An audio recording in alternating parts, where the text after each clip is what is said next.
So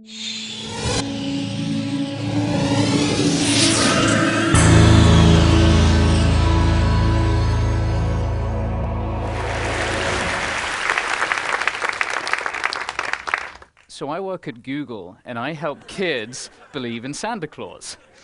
And I'm going to tell you a story that happened in 1955. Sears published an advert, as you see here, where they invited kids to call in to talk to Santa. But they published the wrong number. They published a number for a military base, and not just any military base, but NORAD, America's last line of nuclear defense. And this is Colonel Schaup, who's the guy who took the call that day. Oh my goodness, I'll never forget it.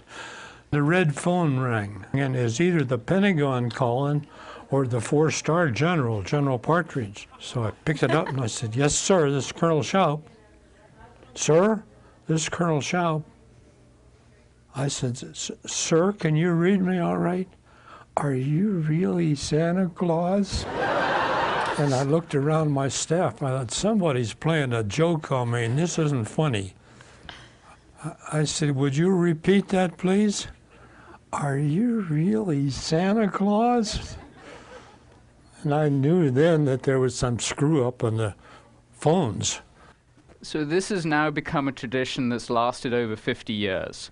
So last Christmas, 400 volunteers stayed up all day to answer 80,000 phone calls from all around the world. So what about Google then? So we became involved in this to kind of like update the project and share it with a wider audience. So we do what technology companies do, and we build a website.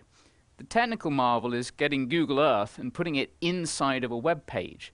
And so we give you a much richer experience, as you're seeing in the talk now. And the wonderful thing about this is that we can now share it with tens of millions of people. So watch Santa flying around the world. And it ends up being one of the busiest websites in the world that day, exceeding 500,000 queries per second. Santa as well has got his work cut out, delivers about 1.5 billion presents, and eats about 800 million cookies. But the most wonderful thing about it, though, is the feedback that you get from people and all the emails that they send in. This is one that just came in last year. It says, "I'm Hannah, and I'm 10 years old and live in England.